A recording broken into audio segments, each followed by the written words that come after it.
저는 오늘 여러분에게 좋은 분을 한번 소개해 보려고 합니다. 좋은 한 분을 소개해서 여러분도 그분과 사귀기를 바라고, 그래서 여러분도 기쁨을 누리길 바라는 마음으로 소개하려고 합니다. 이분과 사귀면 영원히 기쁘다고 이야기합니다. 왜냐하면 이분은 변함이 없으시기 때문입니다.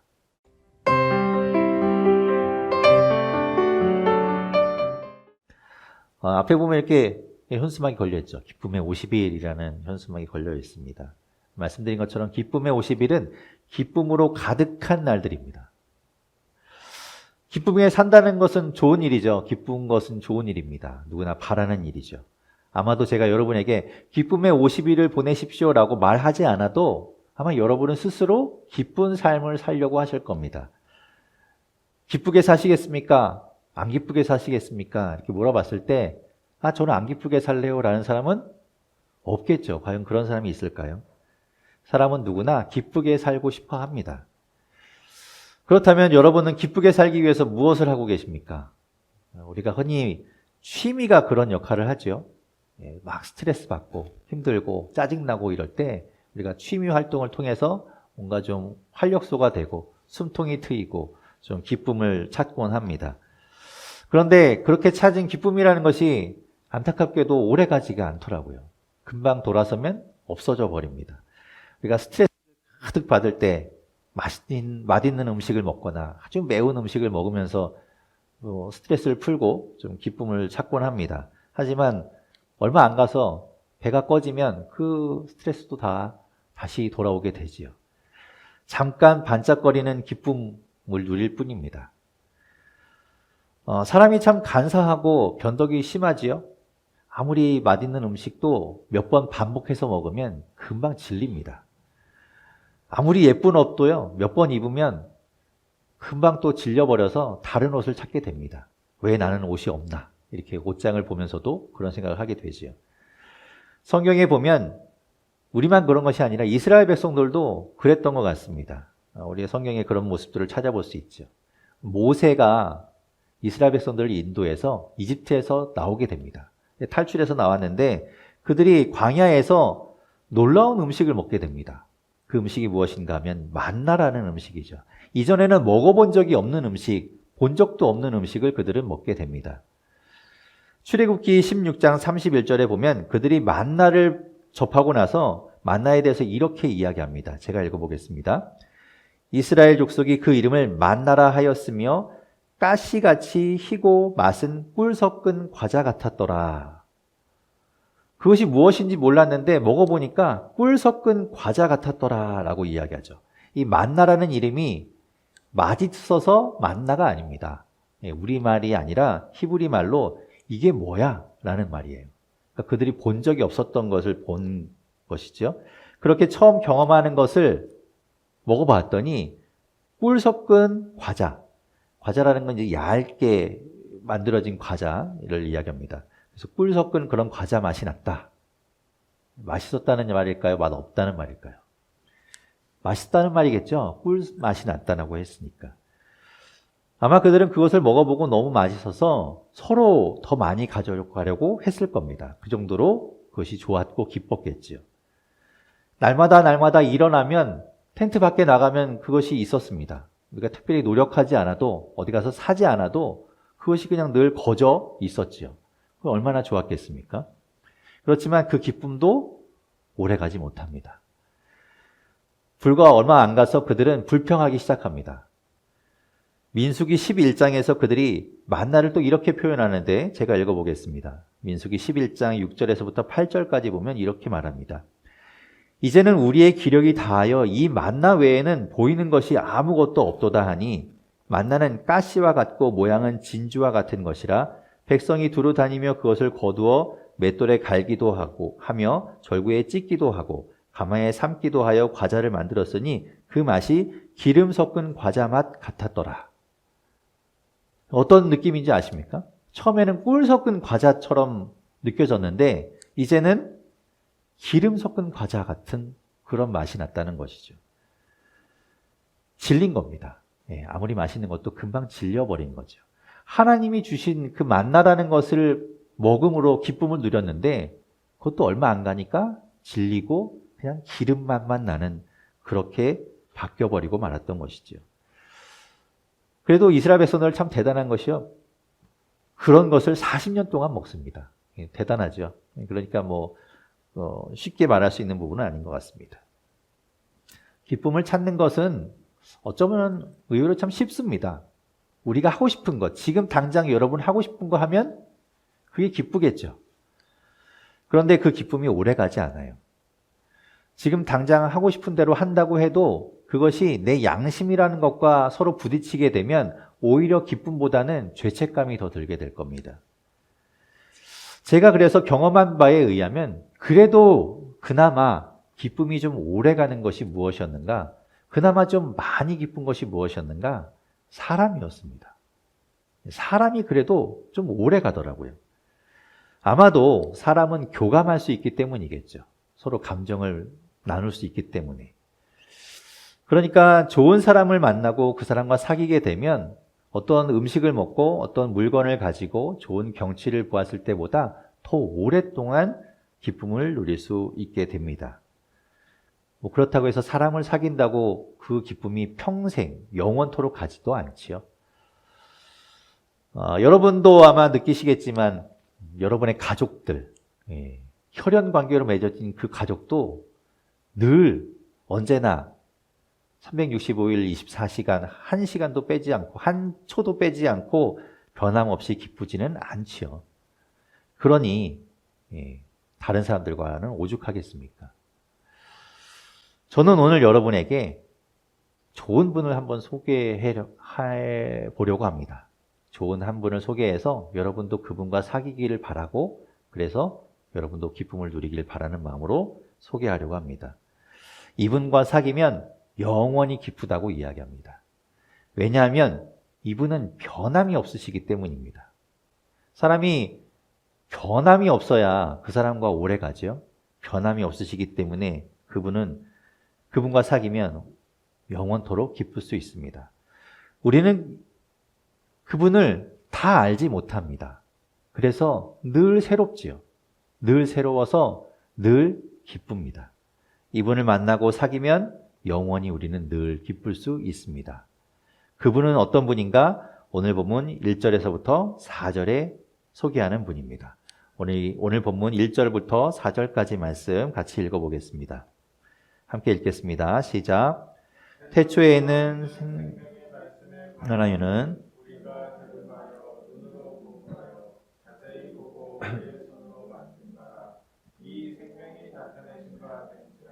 이 영원한 생명을 우리가 보았고 증언하여 너희에게 전하노니 이는 아버지와 함께 계시다가 우리에게 나타내신 바 된 이시니라. 우리가 보고 들은 바를 너희에게도 전함은 너희로 우리와 사귐이 있게 하려 함이니 우리의 사귐은 아버지와 그의 아들 예수 그리스도와 더불어 누림이라. 우리가 이것을 쓰면 우리의 기쁨이 충만하게 하려 함이라. 아멘. 이분은 태초부터 있었다고 이야기하죠. 태초부터. 하나님과 함께 계셨던 분입니다. 이 요한일서를 기록한 저자는 이분을 뭐라고 부르는가 하면 생명이라고 부릅니다. 생명. 이분의 이름이 생명이라는 것이 아니라 이분의 별명과도 같은 것이 생명이라는 거죠. 이 말이 중요합니다. 여러분 기억하십시오. 생명. 이분은 생명이라고 불립니다. 그래서 저도 이분을 생명이라고 부르겠습니다. 이 생명은 영원하신 분입니다. 태초부터 계셨고 지금도 계시고 앞으로도 계실 분. 그래서 그분은 영원한 생명이시죠. 이 생명이신 이분은 우리와 함께 하시는 분입니다. 이분이 나타나셨습니다. 이 땅에 이 생명이 나타나셨습니다. 요한일서의 저자는 이 땅에 나타나신 그 생명, 그분을 들었고 또 보았고 만졌다고 이야기합니다. 생명, 그 영원한 생명이 이 땅에 우리와 같은 인간의 모습으로 오셨다는 말입니다. 지금 우리는 보지 못하지만 이 요한 1서의 저자는 그분을 만났습니다. 그분과 함께 했습니다. 그분은 바로 예수 그리스도입니다. 그분이 곧 생명이라고 말하죠. 이제 저는 생명이라고 부르던 이분을 그분의 이름을 바꿔 부르겠습니다. 예수 그리스도라고 말이죠. 요한일서의 저자는 예수 그리스도를 보았고 함께 했습니다. 그리고 예수 그리스도와 함께 나누었습니다. 음식도 나누었고요. 마음도 나누었고요. 시간도 나누었고요. 모든 것들 함께 나누었지요. 함께 하는 것이 사귐입니다. 몸도 마음도 멀리 떨어져 있는 것은 사귐이 아니죠. 함께 하면 함께 해야 친해지고 함께 해야 나눌 수 있는 것. 바로 그것이 사귐입니다. 지금 요한 일서를 쓰고 있는 이 저자와 또 그와 함께 있는 사람들은 이미 예수 그리스도와 사귄 사람들입니다. 그래서 그들은 말하죠. 그들 안에 기쁨이 있다고 말합니다. 그리고 그 기쁨을 전하고 있는 것입니다. 그 기쁨을 이 편지를 받는 사람들에게 자랑하려고 말하는 것이 아닙니다. 우리는 얼마나 기쁜지 몰라.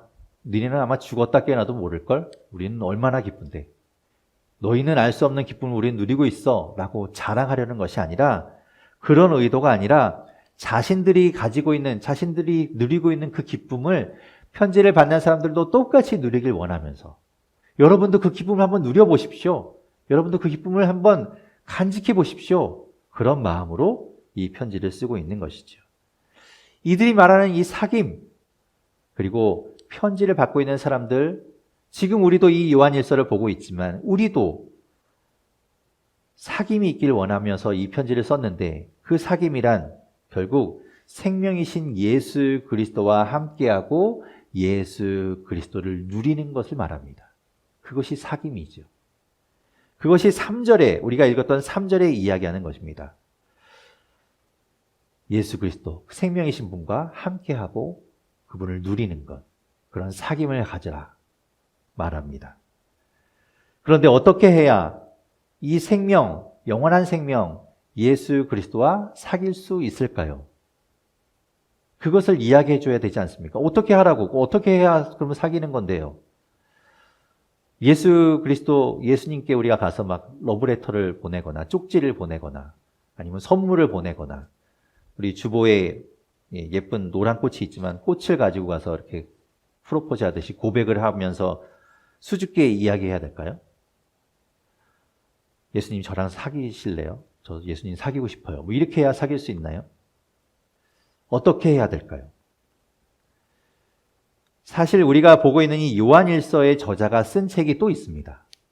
그 책은 바로 요한복음이라는 책입니다.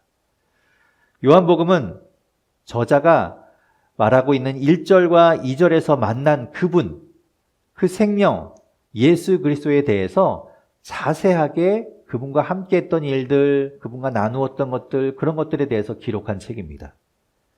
예수님이 어떤 분인가에 대해서, 예수 그리스도가 누구인가에 대해서 기록한 책이 바로 요한복음이죠. 저자는 요한복음을 읽는 사람들에게 이런 마음으로 요한복음을 썼다고 말합니다. 요한복음 20장 31절에 이렇게 기록되어 있는데 제가 읽어보겠습니다. 오직 이것을 기록함은 너희로 예수께서 하나님의 아들 그리스도이심을 믿게 하려 하며 또 너희로 믿고 그 이름을 힘입어 생명을 얻게 하려 함이니라. 아멘.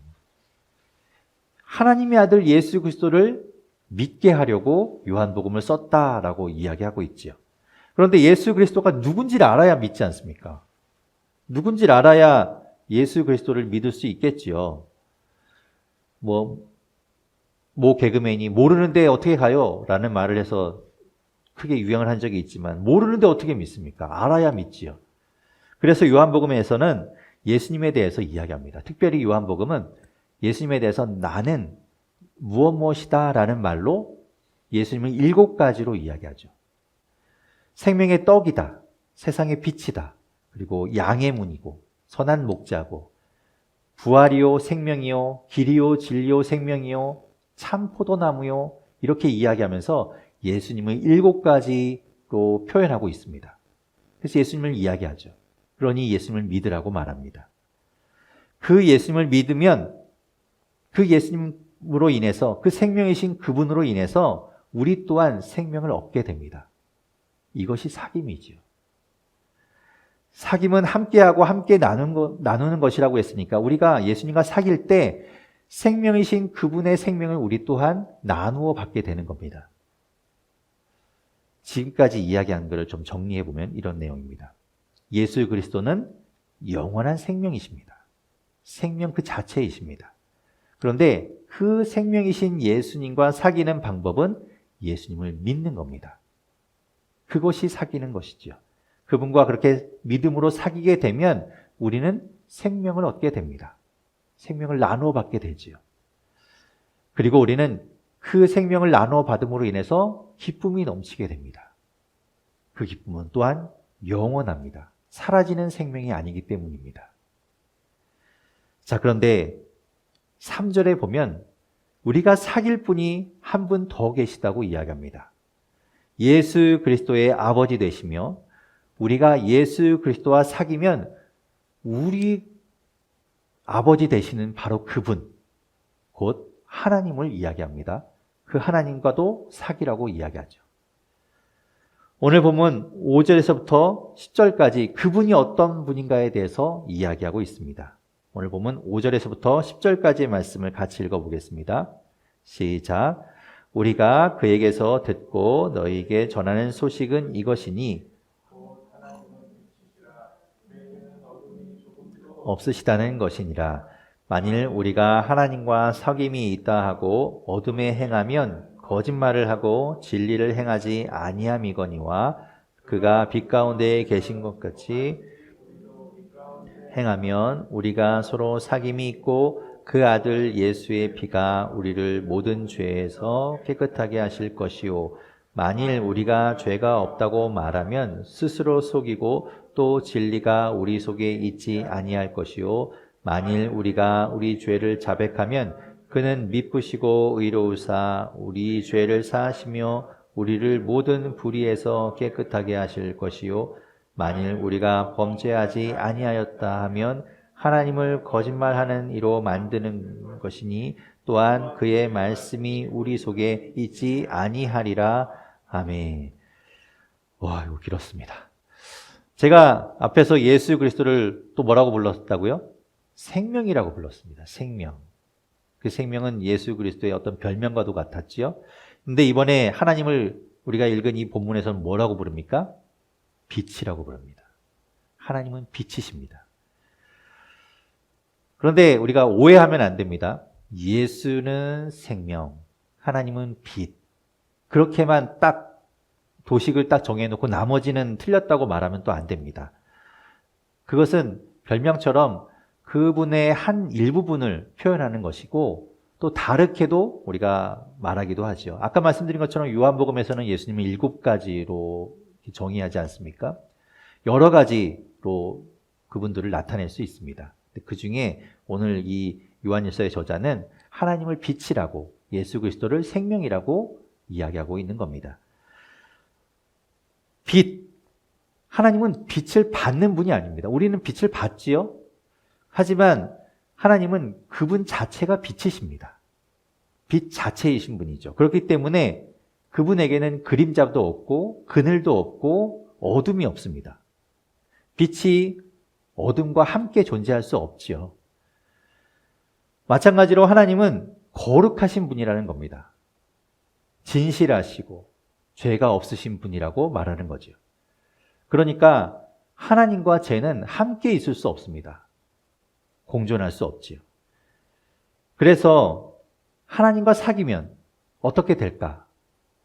아까 예수 그리스도와 사귀면, 예수님과 사귀면 생명이신 그분의 생명을 우리가 받는다고 했는데 빛이신 하나님과 우리가 사귀게 되면 우리가 어떻게 될까요?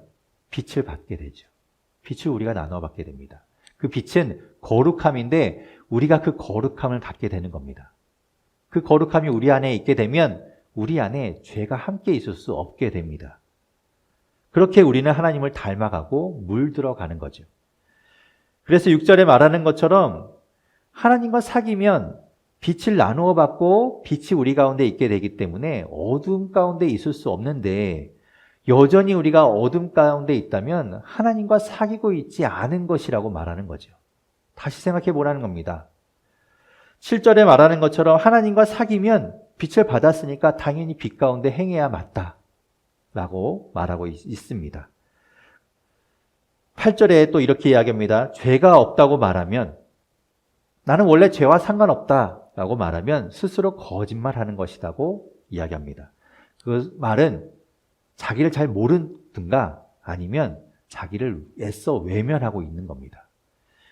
세상 그 어느 누구도 전혀 죄가 없다고 말할 수 없지요. 우리는 얼마나 다행인지 모릅니다. 무엇이 다행인가? 우리의 생각과 우리의 마음이 겉으로 보이지 않는 게 얼마나 다행인지 몰라요. 아마도 우리의 모든 사람들의 생각과 마음이 겉으로 다 보인다면 아마 우리는 더러워서 못 살 겁니다. 구역질하고 역겨워서 살 수 없을 겁니다. 그 정도로 우리의 생각과 우리의 마음은 더러움에 물들어 있죠. 아무도 죄가 없다고 합니다. 오히려 솔직하게 그분 앞에 나아가서 죄를 고백할 때 그분인 우리의 죄를 없애주십니다. 우리 자신을 알아야 합니다. 우리는 죄인이었습니다. 죄인이었던 사람입니다. 그럼 여기서 또 질문을 하게 되죠. 예수 그리스도와 사귀는 방법은 예수 그리스도를 믿는 것이라고 했습니다. 그러면 우리가 하나님과 거룩하시고 진실하시고 죄가 없으신 그 하나님과 사귀려면 어떻게 해야 할까? 예수님을 믿으면 사귈 수 있었던 것처럼 하나님을 믿으면 될까? 그런데 문제가 하나 있습니다. 우리는 죄인이라고 했잖아요. 죄가 있어서 하나님과 함께 할 수 없습니다. 어둠과 빛은 공존할 수 없다고 했잖아요. 죄가 없으신 그 하나님과 죄 있는 우리가 함께 할 수 없습니다. 그러니까 사귈 수 없는 문제가 생기죠. 믿을 수조차 없게 되는 겁니다. 이때 예수님이 아주 중요한 역할을 하십니다. 그것이 바로 오늘 보면 2장 1절과 2절에 말씀하는 내용입니다. 우리 2장 1절과 2절 말씀 같이 읽어보겠습니다. 시작. 나의 자녀들아, 내가 이것을 너희에게 쓰면 너희로 죄를 범하지 않게 하려 함이라. 만일 누가 죄를 범하여도 아버지 앞에서 우리에게 대언자가 있으니 곧 의로우신 예수 그리스도시라. 위할 뿐 아니요 온 세상의 죄를 위하심이라. 아멘. 죄가 없으면 가장 좋죠. 그게 베스트, 가장 좋은데 사실 죄가 있잖아요. 말씀드렸죠. 우리는 죄인입니다. 그러니까 죄가 있었어요. 죄를 안 지으면 좋은데 죄를 짓지요. 죄 안 지으면 좋지만 우리가 또 죄를 짓지 않습니까? 그래서 하나님과 사귈 수가 없어요. 하나님께 가까이 갈 수가 없습니다. 사귀는 건 꿈도 못 꾸고 우리가 하나님 앞에 나아갔다가는 우리가 가진 죄로 인해서 우리가 저지른 죄로 인해서 벌받게 됩니다. 그것은 곧 죽음입니다.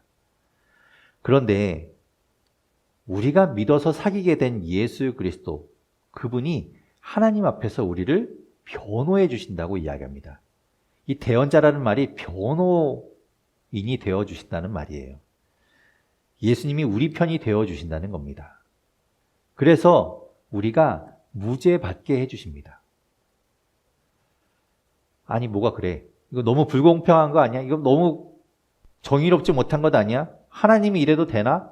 아니 예수님이 뭐 얘기해주면 예수님 백으로 그냥 다 통과시켜 주는 건가? 네, 그렇게 됩니다. 그런데 좀 달라요. 예수님이 말씀하시면 예수님 백으로 무조건 통과되는 것이 아닙니다. 예수님이 우리 죄를 대신 져주시기 때문에 우리가 무죄가 되는 겁니다. 예수님이 우리가 받아야 될 벌을 대신 받기 때문에 우리는 벌을 안 받아도 되는 겁니다. 그리고 예수님이 대신 지신 그 죄, 그 벌은 우리만의 것이 아닙니다. 여러분만의 것을 받으신 것이 아닙니다. 예수님은 온 세상의 죄를 지셨습니다. 그래서 예수님을 믿기만 하면, 그 예수님과 사귀기만 하면 예수님이 변호해 주시고 무죄로 만들어 주시겠다고 이야기하는 겁니다. 그러니 어떻게 우리가 기쁘지 않을 수 있겠습니까? 그것이 우리의 기쁨이 되지 않겠습니까? 당연히 기쁨이 되겠죠. 우리에게 잠깐의 기쁨이 아니라 영원한 기쁨을 주실 수 있는 분을 제가 여러분에게 소개했습니다. 그분은 바로 예수 그리스도이지요. 그분과 사귀면 그분으로 인해 우리는 영원한 생명을 얻게 되고 하나님과 또한 사귈 수 있게 됩니다. 여러분, 그분을 사귀고 싶지 않습니까? 그분과 함께하고 싶지 않습니까? 예수 그리스도를 믿는 겁니다. 그러면 그분과 사귈 수 있습니다. 그분과 함께할 수 있습니다.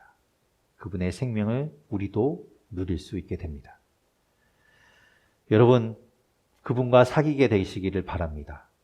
예수 그리스도, 그분을 믿고 그분과 사귀고 그분의 영원한 생명을 누리고 그로 인해 영원토록 언제나 기쁨 가운데 살아가게 되기를 바랍니다. 빛과 생명의 사귐으로 영원한 기쁨을 누리는 여러분 모두가 되시기를 주님의 이름으로 축원합니다.